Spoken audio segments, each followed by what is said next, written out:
kitchen session continues. Fortsätter, som det heter på svenska.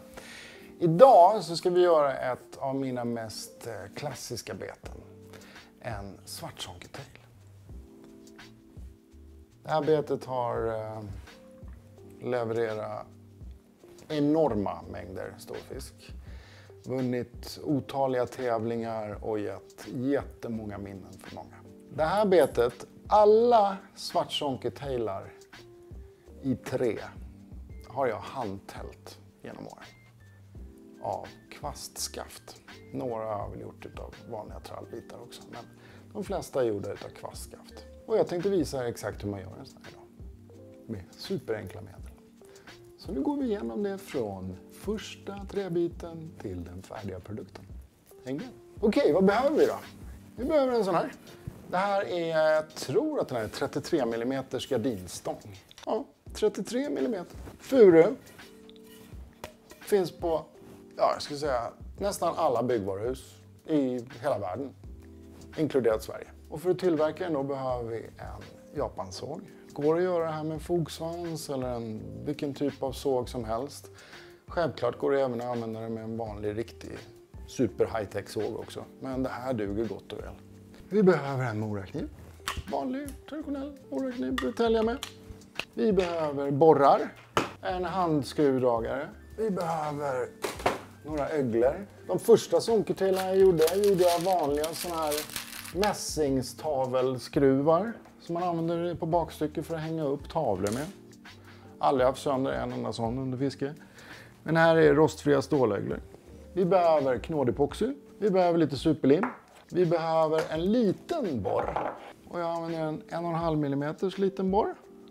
Vi behöver en penna för att markera borrhålen och vikthålen. Sen utöver det så behöver vi en diskho. För vi ska vikta betet med kulblyn. Vad är det mer vi behöver? Sandpapper. När vi har tälten. Sandpapper för att slippa till den. Ja, lite annat lullel också. Men svårare än så är det inte. Så nu kör vi. Då börjar vi med att såga till den här biten. Och då ska jag faktiskt ta fram min originalmall. Om jag har den här. Jag tror. Ni ser, så här fancy är det. Här har jag alla mina mallar till mina vanligaste modeller. Liksom. Det har blivit några genom åren. Här kommer den. Där är den. Kolla, det ser ut som en skateboardbräda. Gjord av en Barilla-förpackning. Den där den används till tusentals med såna här. Okej, måtten på en sån här då. Den är drygt 11 cm lång. Tar och markerar upp den här. Jag gillar att använda en grovtuschpenna. Ni kan använda vilken typ av penna som helst. Jag hade ju redan markerat upp den här. Så jag har förpreppat den här. Så länge den har stått. Men vi gör det här bara så ni ser hur man gör. Nu har vi markerat en där. Markerar vi en till där. Så, 2 stycken. Och då är det så här.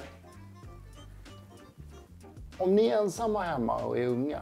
Och mamma och pappa är borta. Då frågar ni alltid mamma och pappa om lov om ni ska få göra det här. För det kanske är olyckor. Men nu står jag vid köksbordet och ni kanske har världens finaste köksbord hemma och ni vill inte ha sönder det.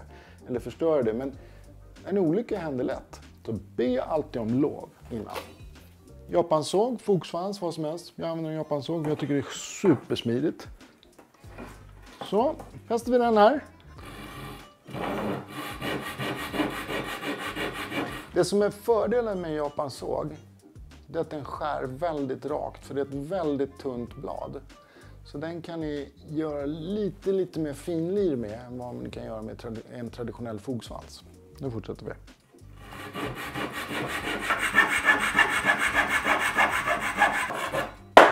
Tada! Så ställer vi undan den här andra delen av den här. Nu är den här klar. Sen ska vi såga av en liten kant här. Det här är lite tricky. Här rekommenderar jag er att be om hjälp om ni är unga. För ni kan behöva spänna fast där i någonting för att få det fint. Så om ni ser på sonketailen, den är ju platt under. Så vi behöver helt så olika skära eller såga av en bit här. Man skulle kunna göra det så. Man tar en morakniv. Och så slår man här. Så att man klyver av en bit. Men jag tycker det blir snyggare med en såg. Det här gör ni inte utan om ni är unga eller så. Det här gör ni inte utan en vuxens liksom, hjälp. Och då kanske inte på finbordet som jag gör nu. Sågar vi dit ett litet. Så. Det är storheten med en japansåg kommer. För nu kan vi verkligen finlira utan någon större ansträngning. En fogsvans skulle vi kräva mycket mer kraft och ansträngning och fixa till det här.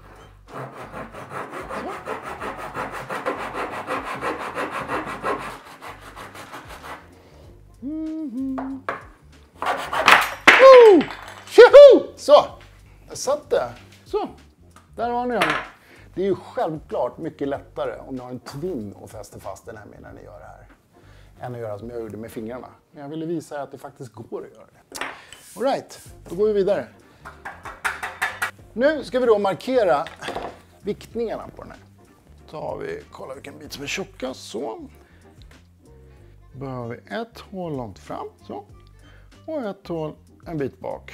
Och så mitt emellan där har vi kroköglan. Så. Så. Där är då viktningshålen och där är kroköglan. Nu ska vi tälja den här. Och då är det så här. Har ni aldrig jobbat med en kniv? Fråga någon som har gjort det. Som har tält med en kniv tidigare. För att visa hur det gör. För det är lätt att den har olika händer och ni behöver en vass kniv för att det här ska vara kul och enkelt. Har ni en slö kniv, då blir det här skittråkigt och jättejobbigt. Vass kniv gör allting roligare. Det är även bra om ni skär er med en vass kniv. Kontra om ni skär er med en slö kniv. En vass kniv blir det fina snitt med. En slö kniv blir det inga fina snitt med. Och det blir riktigt illa. Jag blir lite andfådd av det där sågandet. Så, nu täljer vi. Och då, om ni kollar på formen här, så har ni liksom ett rundat huvud och så en avkoning där bak. Jag vet en gång, de första jag gjorde, var det någon som gjorde en jämförelse med att de såg ut som en sån här dammsugare. De ser lite grann ut som dammsugare. De fiskar som en demon. Okej, då kör vi. Då snyggar vi till det här främre huvudet på de här först. Det vi använder här i det här kvastskaftet, eller den här gardinstången, det är ju furu, det vill säga tall eller gran, som är ganska snabbvuxet och ganska lättält. Det finns hårda varianter och det finns mjuka varianter. Jag gillar något som är så här halvhårt liksom. Jag tycker jag skär till lite bättre. Så, då får man till ett huvud här. Enkelt och fint. Då tar vi bakdelen. Och då behöver vi kona av den lite längre. Så då tar vi lite försiktigt så här. Och börjar en bit upp. Tar vi för hårt, då kan det bli så att man klyker av stora bitar. Och det blir inget snyggt då liksom.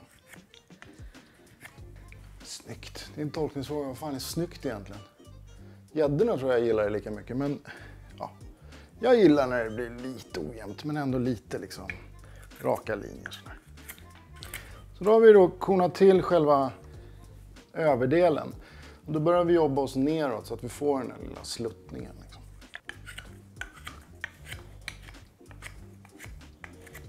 Stannar man upp lite och kollar hur långt man har kommit. Ja, vi börjar närma oss målet nu. Sådär någonting. Så. Nu är det väldigt rough här om ni kollar. Som här då. Snyggar vi till den delen så blir det lätt att slipa till. Så. Sen är det väldigt vassa kanter här på sidorna. Då tar jag bara kniven så här.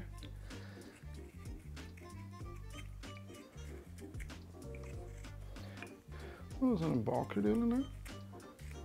Så. Då blir det lätt att göra en rund kant sen när vi filar eller slipar till med sandpapper. Så har vi rundat av där. Rundar vi av den här kanten också. Och här är det ju väldigt viktigt att du har en vass kniv. Och så tänk alltid på det. Låt kniven jobba. Ta inte i så mycket. Tar ni i för mycket idag är det en slö kniv. Det är kniven som ska jobba, inte du. Så där någonting. Och så samma sak här fram. Rundar vi till den här så här. Så vi tar bort alla de här kanterna. Så vi kan slipa till det snyggt sen. Så, vad vi ska göra nu. Nu ska vi vikta det här betet. Och varför jag gör det innan jag har sandpapprare. Det är av 2 anledningar. En är att det lilla extra som vi slipar bort här, det gör att betet, vad ska man säga? Det här är så svårt att förklara, men när det kommer till exempel om man ska göra suspending tailar, det vill säga tailar som ska stå still i vattnet, då är det väldigt svårt att kompensera exakt med hur mycket exempelvis färgen, glittret och lacken väger. För det är ju avgörande för om betet kan stå still i vattnet eller inte. Men låter du allt det här vara kvar, då kompenserar det en del av lacken och det. Det här slipar du bort sen. Och då tar den vikten utav det träet du slipar bort går över lite grann på lack och glitter och sånt. Och ett annat trick är att använda lite större krokar, för det väger några gram till och då jämnar det ut det. Men vi går in på det när vi har viktat det. Så nu ska vi borra upp de här hålen för viktningen. Och jag glömde säga en annan sak till. När vi har viktat det här i vattnet, då kommer lite av det här träet att resa på sig. Och då har vi slipat det, då kommer det resa på sig ännu mer. Då kommer vi få slipa om det igen. Då den mängden vi har viktat det med kommer vi behöva räkna bort. För vi slipar ju bort massa mera. Krångligt, men det är det enklaste sättet jag kan förklara det på. Ja, så får det vara. Nu borrar vi. Då behöver vi bly. Och normalt när jag gör den här, nu ska vi göra en variant som är svagt sjunkande. Då kan man ju hålla på och labba. När man gör de här mycket, då kan du väga träbiten. För då är det så att väger den exempelvis si och så mycket och så väger alla ungefär si och så mycket, då behöver du ungefär lika mycket bly till alla. Men nu gör vi bara en och jag vet inte ens vad den här väger och tänker inte ens ta reda på det, utan vi viktar den istället i vattnet så ser vi hur den beter sig. Och jag skulle tippa, bara av min erfarenhet och känna på den, att vi kommer behöva ungefär 12-15 gram bly i den här för att få den att bli svagt sjunkande. Så vi testar med det. Här har vi 5 grams blyn. Då kan vi börja använda 3 sådana här. Då får vi jobba kring det. Då har vi 3 sådana. Där är 15 gram bly. Och då behöver vi en 10 mm borr om vi använder Betesbyggarkioskens 10 grams blyn. För de har en diameter på ungefär 9 mm. Så det blir ganska perfekt. Då tar vi borren. Då finns det lite teorier kring det här med tailar. Jag gillar tailar som beter sig lite oregelbundet i vattnet. Det vill säga att de inte är helt statiska. Och ett av de bästa hjälpmedlen till att få dem på det är att handborra dem. För då blir varje borrhål lite ojämnt. Det gör att betet kommer bete sig lite crazy i vattnet. Och för mig är det lite extra hantverk. Andra tycker exempelvis exakthet och precision är exakta hantverk. Men för mig är det så att när jag gör på det viset, då för jag in min kärlek i det. Så då fäster jag den här, vad jag tror är ungefär mitten. Då borrar jag ett hål. Och då är det så här, det som är lite tricky med de här, det är att den största delen, den största mängden av vikt kommer vara i det bakre hålet och lite fram. För att kompensera det beror på om man vill ha en tail som simmar med huvudet mycket före i vattnet. Då viktar man ju mycket långt fram. Då blir det tyngre fram. Vill du att den ska vara lite mer horisontell i sitt sjunkande, då viktar du mycket av vikten i mitten. Så nu ska vi vikta mycket med vikten i mitten. Och då behöver vi borra hål så att det täcker för 2 vikter här. Så då behöver vi drygt borra ungefär 18 mm. Och jag chansar lite här.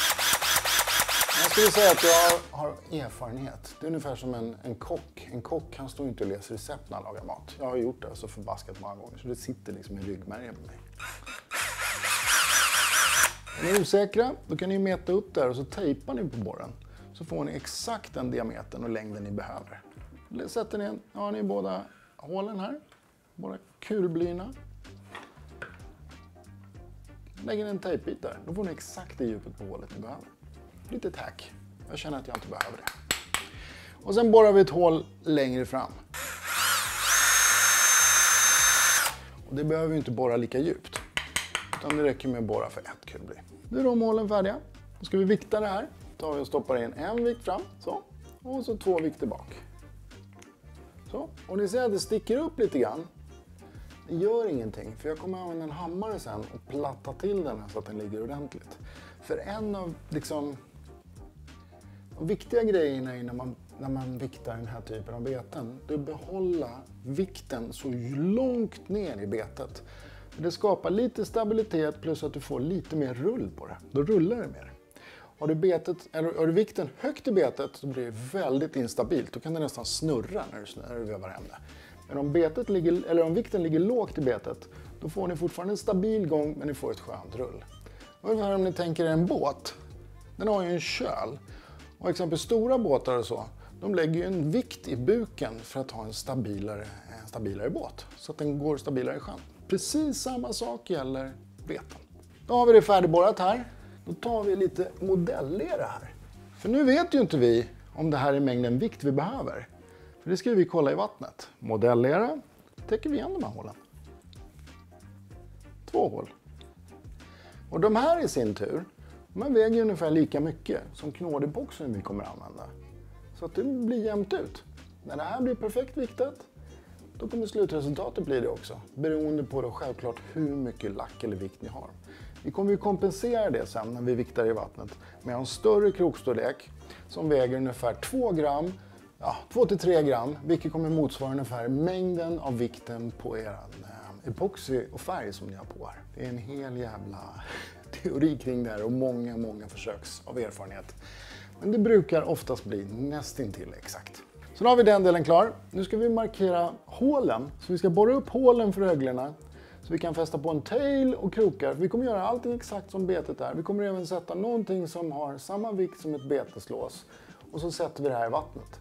Och på så vis kommer vi se vilket häng eller vilket sjung så att vi får exakt det vi vill ha. Och det är det här som är det svåraste momentet i betesbyggnad. Att få det exakta sjunket på betet för att få de egenskaperna du vill ha. Yes! Då behöver vi en 1,5 mm borr, 3 stycken öglor och en borr. Och så självklart en penna för att markera var. Och då, när det kommer till tailar, finns det lite olika teorier för att få gångerna på det. Har du öglan långt upp på betet, då kommer du få en lite stabilare gång om du fiskar fort. Samtidigt att du trycker betet ner lite mer. Om du istället väljer att ha öglan centrerat på betet, då när du vevar hem det, då kommer du få en väldigt rullig gång på betet så här. Plus att det går väldigt mycket grundare. Jag gillar att ha betet någonstans där mitt emellan.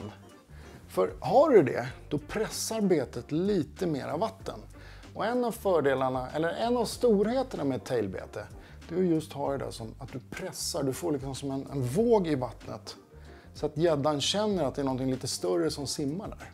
För egentligen så är ett tailbete har ju bara en rullande gång och så har du sin liksom tail där bak som fladdrar.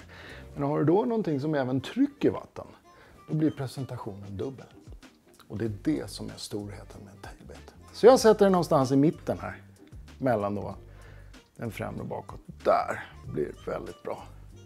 Då kommer kroköglan sticka upp där. Ser ni? Man kan säga som på mig blir det ungefär att den sitter där mina ögonbryn där. Istället för att vara mitt på snoken eller mitt på hjässan. Och sen behöver vi en krokögla här bak. Så, mitt på där ungefär. Så har vi en borrmaskin, skruvdragare i det här fallet, eller borrmaskin. 1,5 meters borr. Då vi borrar för krokinfästningen, mitt emellan de andra öglorna. Eller blyningen. Så. Och sen där bak där tailen ska sitta. Så. Och sen hjässan, snoken eller ögonbrynen. Jag har ju valt att borra den i ögonbrynen.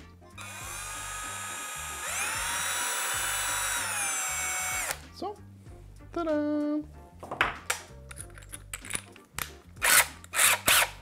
Och då är det så här, alla betesbyggare har lite olika knep. Och just med tailar, så brukar inte jag skruva i den här typen av öglor när jag viktar dem. Och de flesta beten som jag handviktar, utan då väljer jag en annan skruvögla som väger lite mer för att kompensera lack och sånt. Plus att det går snabbt att fästa de här öglorna istället för att fästa de här. Så tar man vanliga större skruvöglor, de väger lite mer, och så kortar man ner dem. Så. De går lite snabbare att skruva i och de håller lite bättre. Fäster i dem så här. Och då behöver vi inte fästa in dem hela vägen. Skruvar vi bara i dem lite grann, för poängen med det här, det är ju bara att se hur mycket allting väger. Så, i med en sån där, i med en sån där, och så i med en sån där. Nu har vi ju basen på själva tailen.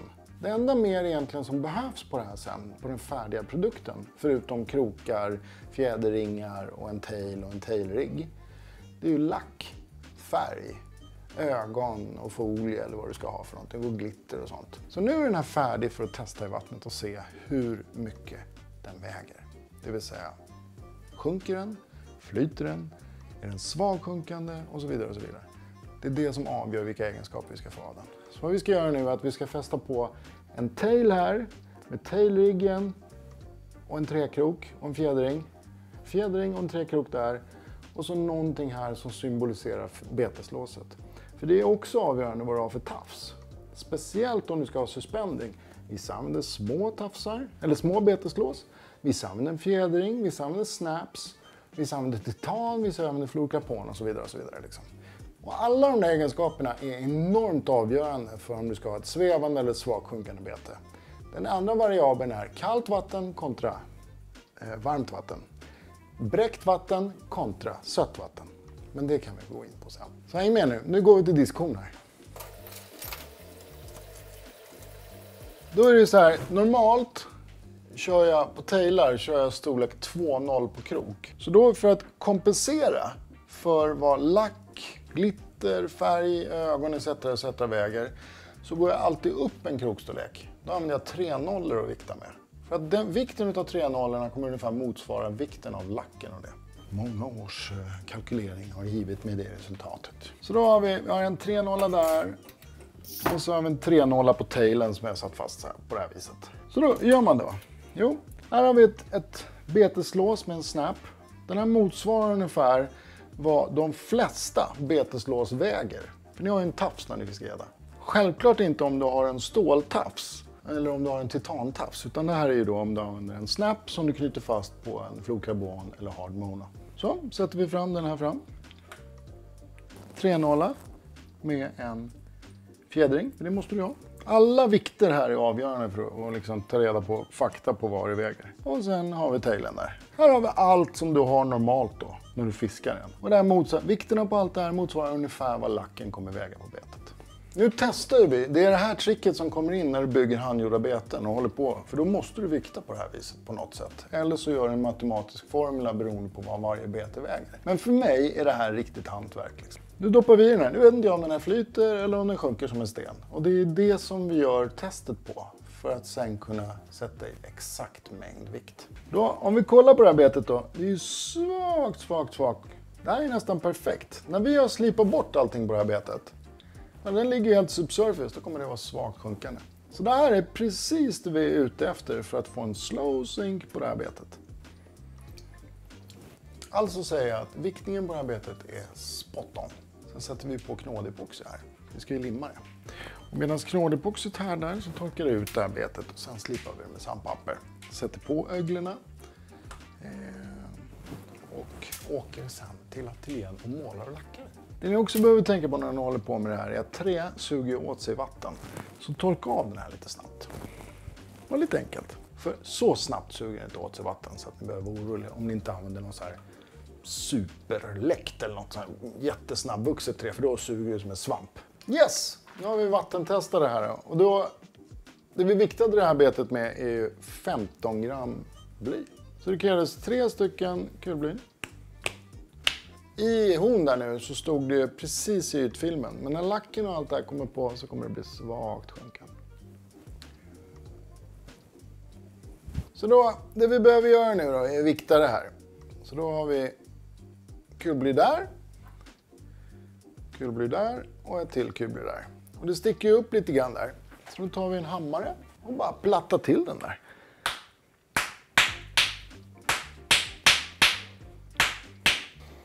Så, perfekt. Då ligger den väldigt dikt där. Sen då behöver vi knådepoxy. Superbra. Lite matolja så att inte epoxen fastnar på fingrarna så mycket. Och en välanvänd morakniv eller liknande. Skär vi av en liten korvskiva här, för här behöver vi inte mycket. Då tar vi knådaren här så att vi blandar de 2 olika delningarna så att den kemiska reaktionen sätter igång så att epoxin här där. Det som är fiffigt med den här knådepoxen är att den fyller bra, den är väldigt stark, lättslipad och härdar snabbt. Blandat och klart. Fyller igen det här hålet där. Första viktningen. Och då pressar man till det så att det inte ligger och rasslar blyt. Man kan ju det om man vill ha friliggande bly. Då får man ju lite rasseleffekt i det. Men den här varianten gillar jag att ha så att den är statisk. Sådär någonting. Nu är den ändå viktad och limmad och igenfylld. Så nu ska den här torka. Det kommer ta ungefär 5 minuter. Och då det här lilla vattnet som kommer på när vi vattentestade den här rackaren. Det kommer typ försvinna när vi slipar den. En annan grej ni ska tänka på. Om ni vill göra många sådana här nu. Då kan ni göra det enkelt. Då behöver ni inte stå och vikta varje kropp. Utan då den som ni har viktat. Vi ser att ni har tält upp 10 stycken sådana här från samma träbit. Då borde de väga ungefär likadant. För den här typen av trä är ganska jämn i densitet. Det vill säga varje bit väger ungefär lika mycket. Så att då exempelvis om den här biten väger då. Vi säger då att den väger 40 gram. Och det behövdes 15 gram för viktning. Då kan ni bara väga varje träbit. Så varje träbit, om de väger ungefär 40 gram. Då krävs det 15 gram i alla de här så har ni samma densitet. Smart va? Nu går vi vidare. Nu börjar vi närma oss ändstationen av den här tvn. Nu skulle vi ju kunna göra så att vi vill ha den precis här. Och den här skulle simma fint i vattnet. Men vi behöver ju lacka den lite mer och så. Och jag menar, det är ju någonting vackert med varje sånt här litet knivjack liksom. Det är precis som att det finns en liten historia att berätta bland varje litet karvtag på något vis. Men vi ska slipa ner de här och jämna till det lite snyggt med ett väldigt grovt sandpapper. Jag gillar att använda 0,40 P40. Det är ju väldigt grovt. Det finns 2 orsaker till det. Den första är självklart det slipar snabbt. Den andra är att det drar upp träet ganska bra. Vilket gör att epoxin, det vill säga grundlacken, kommer fästa mycket bättre så att du impregnerar träet bättre. Och det kommer hålla längre, det kommer hålla för mer gäddtänder. Ja, helt enkelt så blir det en bättre och hållbarare produkt. Vissa föredrar att slipa de här så att de blir så rena så att det är liksom så otroligt nästan som glas. Epoxin sitter inte lika väl då. För fibrerna reser ju på sig av epoxin. Så om du använder ett grovt papper, då armerar de här små bitarna som sitter upp och håller fast epoxin bättre i träet. Det här kan vi prata om i timmar så vi lägger ner det nu. Men nu ska vi slipa den här. Sen är det bara att gå lös. Och då gillar jag att röra den här samtidigt som man rullar, för då får du en jämn slipning.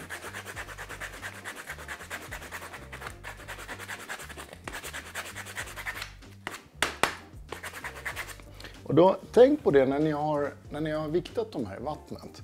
Att ni låter dem ligga och torka av lite grann. Då blir det lättare att slipa dem och så. Och sen kommer de att suga mycket, mycket bättre av epoxin. För ett torrt trä håller bättre än ett riktigt blött trä. Det blöta trädet har en risk att kunna spricka lättare än det torra.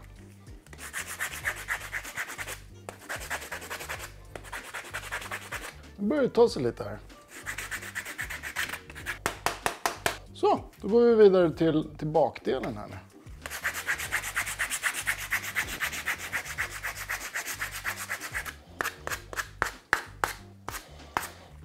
Så där så är det. Nu har vi jämnat till den ganska fint här på sidorna. Nu ska vi fixa till kanterna. Och då är det så, tänk på det. Ju rundare kanten ni har, desto bättre kommer epoxin sitta. Ju liksom tvära kanter eller vassa kanter ni kommer ha, desto sämre kommer epoxin sitta. Så ser ni, det är ganska runda kanter här nu. Då tar vi de här kanterna under det här som jag skar till där. Då för ni betet fram och tillbaka lite grann så får ni runda fina kanter. Knådepoxin så att det blir jämnt och fint. Och så ser ni här, det sticker upp lite bitar här. Det kommer vi bara toucha till lite grann med ett lite finare sandpapper sen.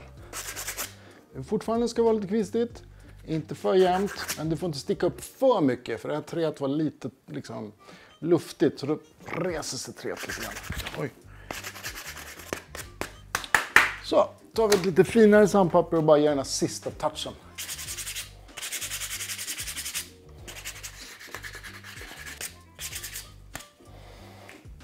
Där har vi den.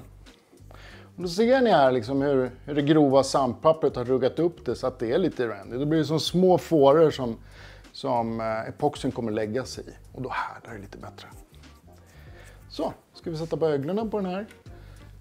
Sen åker vi till ateljén och målar upp dem och lackar dem här. Fäster vi en ögla fram. Där, och så en bak. I mitten sätter vi ingen för där ska vi ha hållaren till lackhjulet. Så en där bak. Så tar vi lite superlim bara för att sluta porerna kring det så att de inte andas. Och självklart då för att stärka dem lite grann. Men epoxin i grundlagret kommer stärka dem här ordentligt. För er som undrar varför jag inte limmar med epoxi. I det här skedet tycker inte jag att det behövs överhuvudtaget. Skruvdragare med en stor skruv. Den här skruven har jag fått av Brunnberg, aka Martin BB-tail. Och då om du gör många beten så sparar jättemycket tid. Klart. Så. Och sen tar vi en tång och riktar till öglorna. Så. Och då är det en hårfin balans mellan att dra in öglorna för långt i betet eller dra ut dem för lite. Det ska vara liksom perfekt så att epoxin täcker ordentligt. Den där sitter perfekt.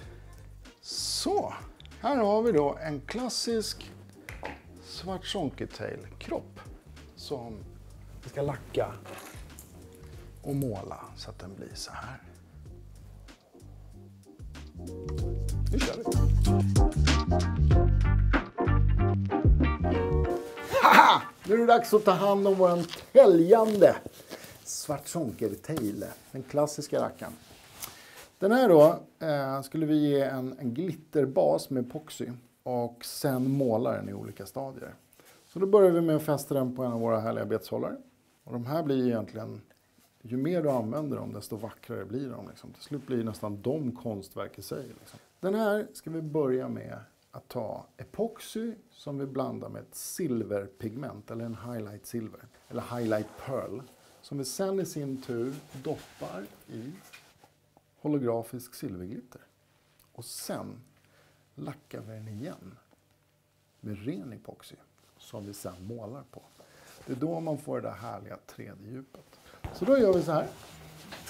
Lättar vi fram pearlpigmentet. Jag måste hämta mer glasögon. Jag börjar bli så jäkla blind alltså. White pearl. Här har vi white pearl-pigment. Och då behöver vi någonting bra att blanda i. Jag gillar att använda engångstallrikar och gamla kaffemuggar. Det här är ett perfekt blandbord för mig. Och sen behöver vi då lite mått. Då finns det, vi har ju måttsatser i kiosken. Och de här använder man hela tiden för att epoxy är oftast en 50-50 per volym eller vikt. Lite olika beroende på vilka sorter man använder. Som ska blandas. Och då är det bra att ha några mått som du kan blanda emellan. Och det viktigaste egentligen man bör tänka på när du jobbar med trä. Som jag, förutom viktningen och arbetet och det. Men gör du inte det här ordentligt, då blir nästan det andra förkastligt. Grundarbetet med epoxy och impregnering på träbetena är det som skiljer svenska betesbyggare från nästan alla andra betesbyggare i världen över. För vi gör det här bäst. Vi är bäst i klassen på det här. Vad jag brukar göra är, jag låter träet vara på det här viset, lite rått. Och så får det suga in ordentligt med epoxy. Och då kan man välja att göra lite olika sätt. Vissa väljer att blanda ut det med aceton, tesprit och så vidare. Men idag ska vi använda en ren epoxy. Och vi ska använda kära Anders COV-lack. Och jag bygger ju så stora volymer så att jag använder stora dunkar. Så då ska vi blanda ihop det här nu. Då tar vi och blandar det här 50-50. Vissa väger det. Och då är det lite andra vikter för den ena är lite tyngre än den andra. Och det är smånga. Men jag gillar att blanda dem här per volym. Och då tar vi lika mycket härdare som bas. Så då tar vi härdaren först. Det är den, komponent B. Det är viktigt att göra det här på rätt sätt. Tar vi en full sån här kopp. Sådär. Och sen tar vi en lika mycket med den som kallas för bas, komponent A. Så. Jag vet att det är många som har haft, har lite problem med att få till sin blandning av olika lacker och så. Ett av de vanligaste problemen det är temperatur exempelvis. Är det en varmare temperatur så binder lacken snabbare och härdar. Epoxy härdar snabbare vid hög temperatur. Den andra delen är exempelvis att trät har en annan temperatur än lacken. Det gör att det blir en reaktion. Exempelvis om träet är kallt, om man sätter på varmlack, då blir det en luft, kan det lätt bli bubblor och sånt och så fäster inte lacken ordentligt. Ett trick är att värma ert trä med en hårtork lite innan. För då suger det åt sig lacken lite bättre och lacken fäster väldigt, väldigt bra. Nu är det ju sommar här så att allting är ganska varmt. Liksom. Och vi står i min lokal här nere, det är ganska varmt och kvavt här inne. Så att vi behöver inte göra någonting av det. Men om ni har ett kallt garage hemma exempelvis. Eller att era träkroppar har varit i bilen innan och tar in dem och lackar dem på en gång. Tänk på att temperaturen måste vara lika. Åtminstone, för annars kommer det bli knas. Det blir jobbigt. Bubbligt och jävligt. Och det gäller väldigt mycket, speciellt om ni jobbar med ek. Då kommer man stå och svära som fan och bli sur blir man då. Men det gör vi så här. Tar vi och blandar de här i. Och jag gillar att blanda med chopsticks. Enkelt, bra. Du kan använda dem hur många gånger som helst. Så. Och sen tar vi den andra delen. Nu är det lika mycket. 50-50. Så då tänk på en annan grej när ni håller på med det här också. Det är bra. Skyddsutrustning är bra. Handskar. Förkläde. En mask har jag normalt när jag håller på med det här. Men det går inte att ha det nu när jag håller på med det. Så jag riskerar faktiskt mitt liv för er skull. Så blandar vi det här. Och då är det viktigt att blanda det ordentligt. Se nu hur det liksom blir mjölkigt här. När det här är ordentligt blandat så blir det till slut helt klart. Så! Det är fortfarande mjölkigt och fint. Och det där är en kemisk reaktion som uppstår när härdaren och basen blandas. Men när det här står ett litet tag så kommer det här bli helt kristallklart. Och om man tittar på det, det är också bra om du får stå ett tag för att när du vispar det här eller blandar det, då rör du in luft i det. Då kan det bli lite mjölkigt och det blir bubblor i lacken och man kan bli småirriterad och så vidare och så vidare. Då finns det ett litet trick. Det här är en av betesbyggarens bästa vän. En gasbrännare. Om ni tittar här inne ser ni att det är små bubblor där. Sätt på gasbrännaren så försvinner de där bubblorna. Och helt plötsligt så börjar den här epoxin bli klar. Ser ni? Kolla här. Då är vi klara. Ni ser alla de där små bubblorna som är. Titta på pinnen, den är nästan klar. De här bubblorna vill man ju få upp till ytan. De vill man ju få försvinna. Men balansen mellan epoxin hinner liksom härda ut. Eller liksom bli svårarbetad. Tills de här luftbubblorna har runnit upp. Ibland kan det krävas att man jobbar lite med det. Speciellt om man jobbar med stora volymer. Exempelvis om jag gör så här 40 beten åt gången. Då kan jag till och med blanda 2 deciliter epoxy på en gång. Men ligger det tajt i en sån här. Då härdar det snabbt. Då om jag häller ut det på en tallrik. Då får du en längre ohärdtid eller arbetstid. De flesta betesbyggare brukar kalla det för pot time. Liksom, att den har en lång pot time. Den har en lång tid du kan hålla på och lacka med. Men nu börjar det här liksom. Det är lite bubblor kvar som ska till ytan. I det här skedet som vi håller på med nu gör det inte det så mycket. Nu ska vi blanda i den här. Pearl White pulvret. Och det är för att vi ska slippa hålla på och måla massan igen. Kör vi ganska rikligt med pearlpulver. Så där ungefär. Så rör vi in det här i.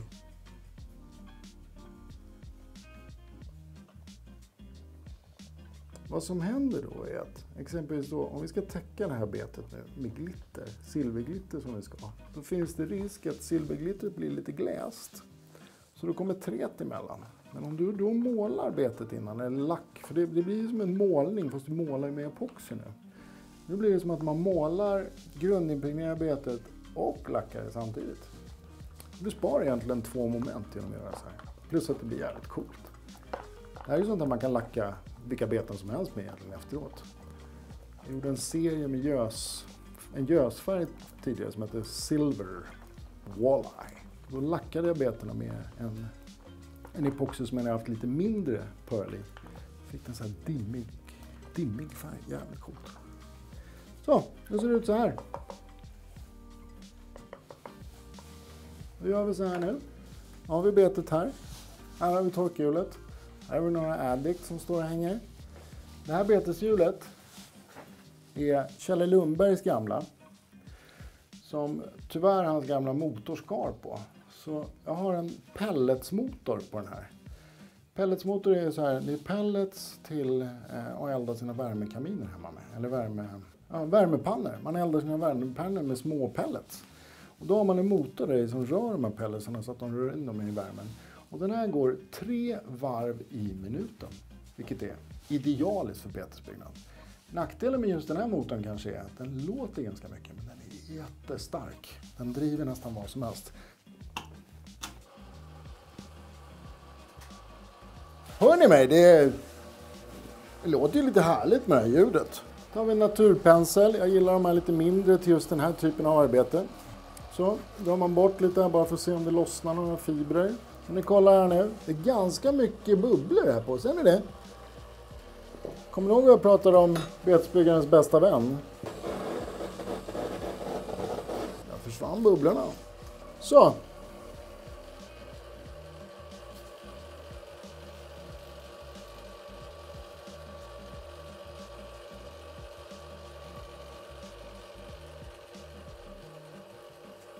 Då är balansen alltid, det här är avgörande. Man vill ju att träet ska suga in så mycket som möjligt av det här för att impregnera. Så, då brukar jag göra så här. Jag drar på ganska rikligt. Sen tar jag den här brännan igen. Värmer på träet så att fibrerna i träet öppnas och suger in. Plus att när du eldar på så här, då blir det lite, ser ni hur det rinner här? Epoxin blir ganska lättrunnen. Så, drar vi på lite mer här. Ta bort det överflödiga. Sen hur det glansar fint. Man ser lite grann hur... Man ser att det är lite knaggligt här. Det knaggliga är ju från slipningen som vi pratade om tidigare. Att vi ville att det skulle liksom armera träet ordentligt. Nu är den delen klar. Det är ganska rikligt, men det är en balans mellan för mycket och för lite. Vad vi gör då, tar det här epoxin. Epoxin på betet som är impregnerat med pearl silverglitter. Eller white pearl pigment. Och så doppar vi den här i.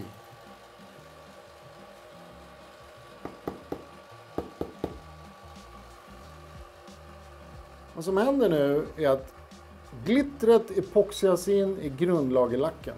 Du får en riktigt härlig armering här. Då fäster vi bara här i hjulet. Så får den här snurra i ungefär 6-7 timmar tills det blir dammtorrt. Sen ska vi lacka det med ett lager epox till.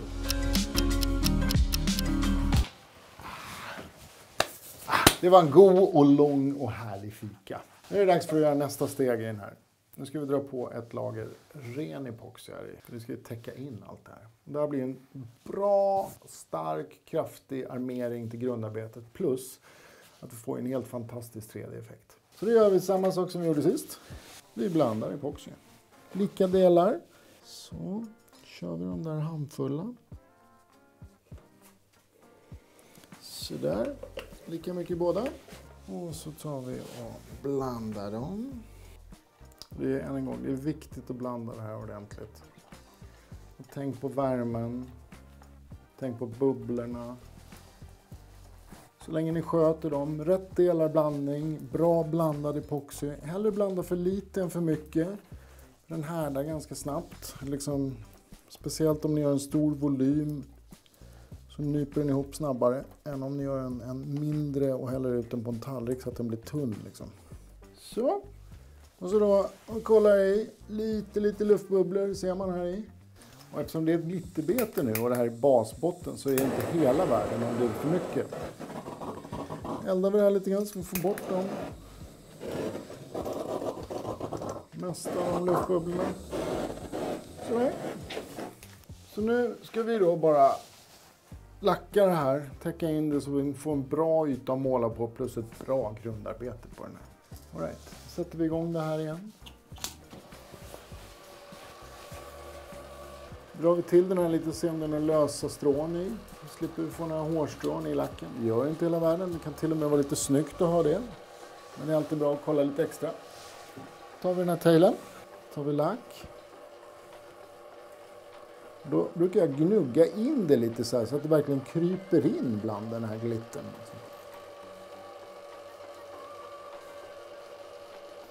Det är verkligen ett så här skönt djup i det här sen när man målar på det och lackar igen.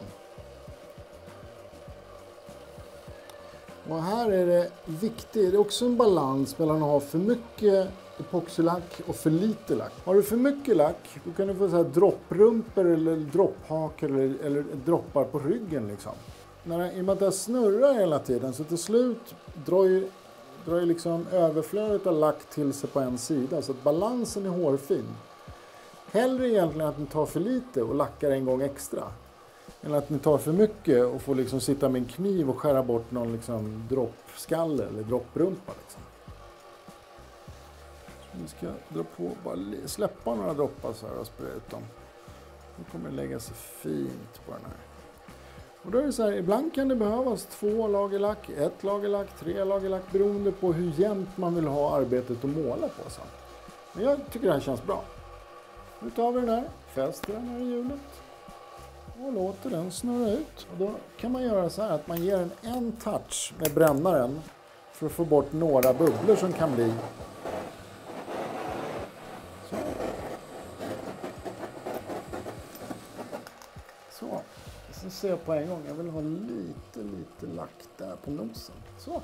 För ju mer du lägger på det här arbetet, desto roligare kommer det bli att måla sen.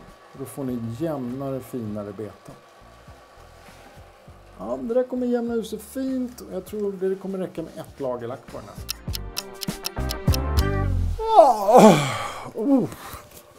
Sover gott i natt. Nu ska vi måla den här rackaren. Det kommer bli magiskt. Jag ska måla den i en färg som är väldigt så här betesfisk, baitfish-aktig. Men den har en liten hemlighet i sig. Vi kommer måla den med en skir, fluorescerande gul rand här.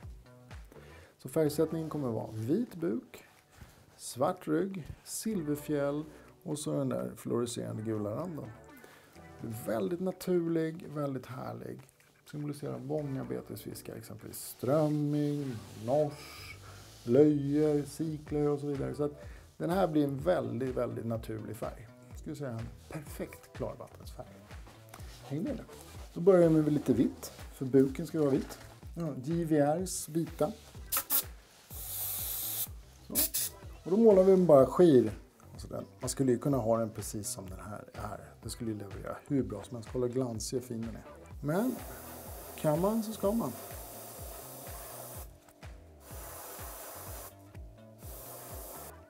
Vitt är fint. Så, gör vi rent spruta.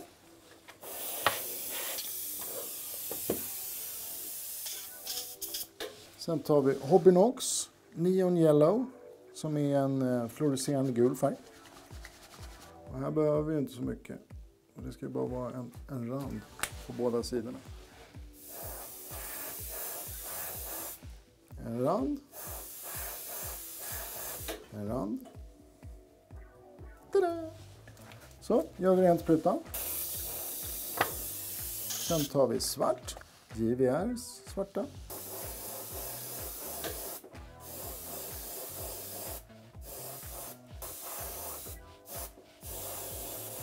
Och här behöver vi bara den här kanten. För nu ska vi måla silver här på. Och silver kommer poppa ut helt fantastiskt när du målar det på svart bas. Nu gör vi rent sprutan igen. Och här ska vi använda fantastiska Pro Colors Metallic Silver. Otroligt bra färg. Lättmålad, höga pigment, kommer ge ett perfekt fishy-like skimmer. Sen tar vi och ser till så att färgen helt och hållet är torr.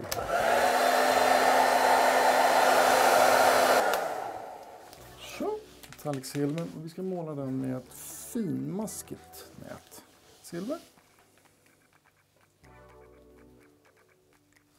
Men så behöver vi inte. Och här är det finmaskiga.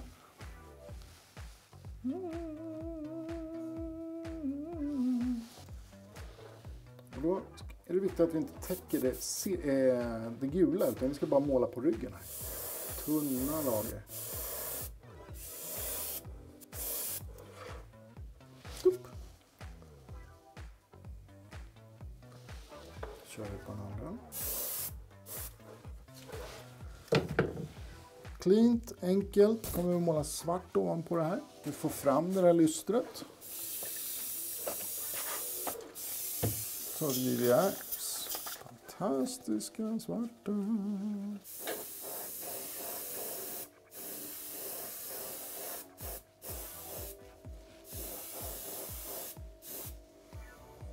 Ja, de poppar fram alltså. Helt fantastiskt.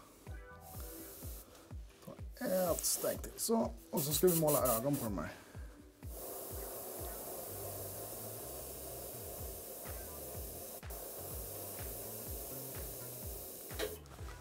Så. En på vardera sida så. Poppa. Där. Så tar vi och torkar till den här.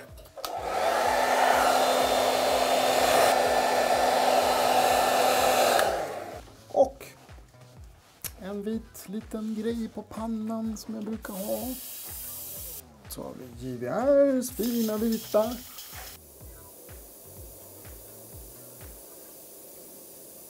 Tada!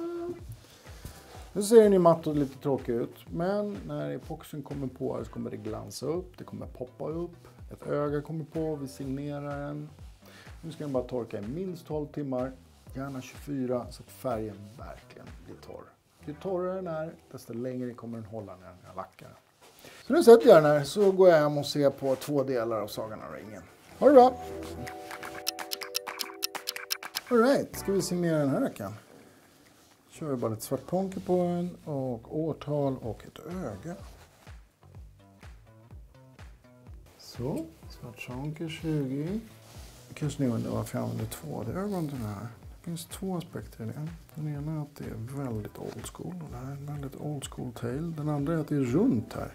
3D-ögon har en viss förmåga att vilja resa på sig. Det kan ju ni göra som ni vill. Ni kan ju slipa till kanterna på de här som är finare. Men jag har alltid byggt svart sonkertailarna så här. Så varför ändra på ett vinnande koncept? På med ögat. Så låter vi det torka lite grann bara. Och sen lackar vi den.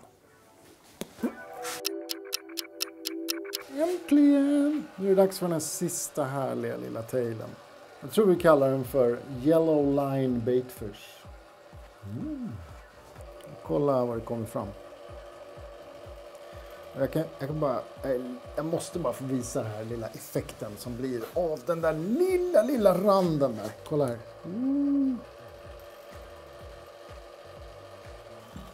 Lackar vi klart den här. 2 lager lack. Så kommer den här vara game changer när ni är ute och fiskar.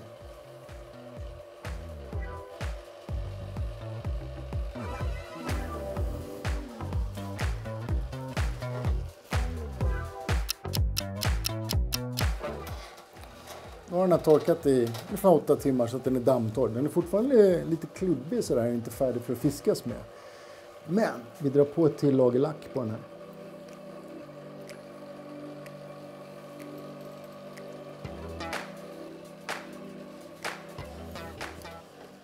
Så.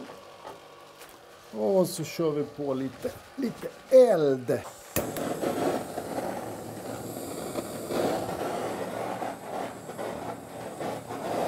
Så. Nu får den där snurra där i 8 timmar. Plockar vi den. Sen åker vi hem och monterar ihop den där.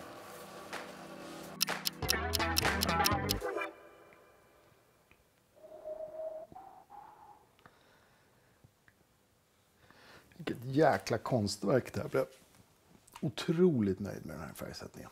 Nu ska vi borra ur, epoxia fast en ögla med en liten cupwasher med lite epoxylim.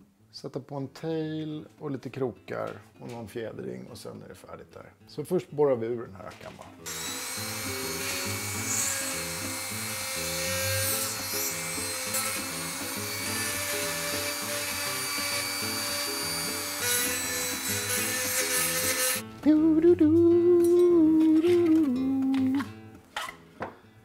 All right. Då tar vi lite epoxy.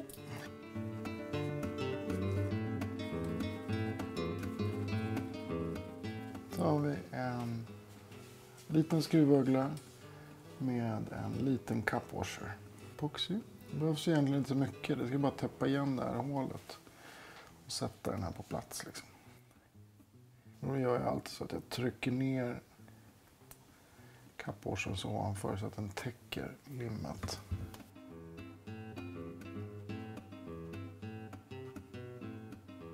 Så tar jag en kniv. Skär ur röglorna så att det är lätt att få på beteslås och så. Ni ser, det har liksom byggt upp väldigt mycket epoxy liksom.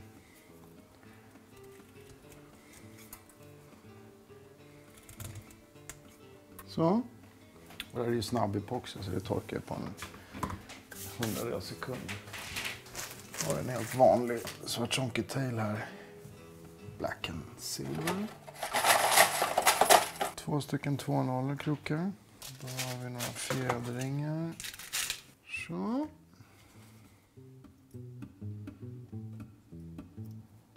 Den här riggen, den uppfann jag när jag fiskade mycket tail innan. På den tiden då hade man ju 3-kroken som man satte direkt bara i tailen.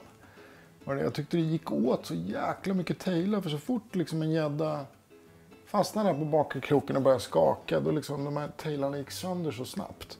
Plus att krokningsegenskaperna var inte så superbra när liksom kroken satt direkt bakom den här stora bulkiga kroppen. Liksom. Så det gjorde den här lilla tailriggen. Ja, det fungerar ju bra.